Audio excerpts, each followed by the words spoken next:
Let's be real. Something about Angie Stone's death just doesn't sit right. A lot of people were already suspicious, and now more details are coming out that raise even more questions. According to reports, Sharita Murphy, who used to sing "Back Up for Regina Belle" and was in the van with Angie that night, said the crash could have been avoided. That's a serious claim. She's not the only one speaking up either. Witnesses are saying they heard what sounded like gunshots right before the crash happened. Some even mentioned seeing a sniper nearby. There are also reports that after the van flipped, the driver, Lethal Carter, stepped away from the crash site to make a mysterious phone call before returning much later. It's all starting to sound more planned than accidental. People online are also talking about how this driver didn't even have a valid license. Angie reportedly asked him several times to slow down, but he kept driving fast, ignoring her warnings. She was clearly worried, but he didn't care. And when I looked up his background, this man should have never been behind the wheel of anything, especially not with someone like Angie Stone in the vehicle. His criminal record is wild. He's had issues with parole, multiple charges for forgery, driving without a valid license, and even cases involving domestic violence. He's been caught with a hidden weapon, had charges for stealing, credit card fraud, burglary, you name it.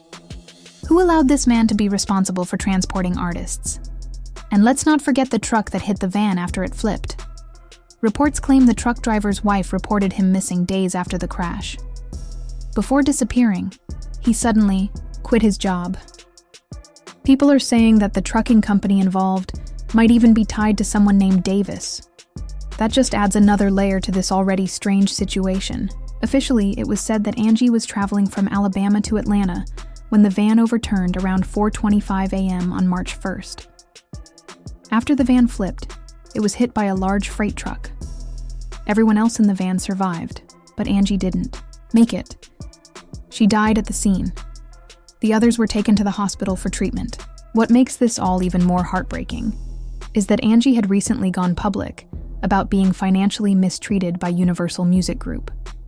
She posted a video explaining how the label had allegedly kept royalties that were rightfully hers. Angie said she spent over 40 years in the industry writing and performing songs that made millions for her label, yet she wasn't seeing the money she was owed. In the video, she mentioned dealing with a severe blood infection that put her in the hospital. While recovering, she started noticing issues with her finances. By looking into her records, she claimed to have found out that Universal Music had been collecting her publishing rights and mechanical royalties without her knowledge or consent. Angie was heartbroken and said she was taking steps to fight back, not just for herself, but for her children and grandchildren. She wanted to make sure future artists didn't go through what she did. She warned them about the dark side of the music business and how it can take advantage of artists if they're not careful. So now, with everything that's coming out, the driver's shady past, strange behavior at the crash, gunshot-like sounds, and Angie's fight for justice, it's hard not to wonder if there was more going on behind the scenes. Angie Stone was a legend who gave her heart and soul to music. If something more sinister happened to her, she deserves the truth to come out. Angie explained that she went to Universal Music to let them know they needed to return the money she earned. She said she was willing to do whatever it took to get paid for all the work she had done throughout her career. Not just for herself, but for her kids and grandkids too. She also revealed that the people she had signed her music to didn't register her songs the right way. Because of that, she said there were multiple lawsuits connected to her music, since it was never properly handled. Angie believed her rights were ignored and taken advantage of. She shared that she had a strong team helping her investigate what she was owed. Angie also gave a warning to new artists, telling them to be careful in the music business because things aren't always what they seem. Don't you think it's strange that right after calling out some very powerful people, Angie ends up in a crash, and she's the only one who doesn't make it? Now people who were in the van with her are starting to speak out, saying they don't believe it was just an accident. One of them is Sharita Murphy, who has reportedly shared details about what happened before Angie passed. Through all of this, I soon found out that one of the biggest companies that I was with, Universal Music, it's the second part of the ugly truth. We began to research things to check on my royalties and my statements and things that of that nature, only to find out a lot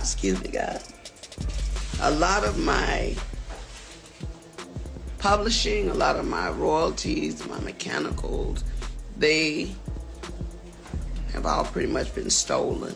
According to Sharita, the driver, Lethal Carter, was speeding. Angie kept asking him to slow down, even questioning why he was rushing at 4 a.m. Sharita said the driver told them he had to get to Baltimore quickly, even though Angie was the one scheduled to perform there. Sharita now believes the driver should face charges, especially if everyone in the van told him to slow down and he ignored them. Sharita's claims aren't the only thing raising eyebrows. Some people say they heard popping noises, possibly gunshots, right before the van flipped. There's also talk about a sniper being seen nearby. On top of that, people say the driver have to give up my coins.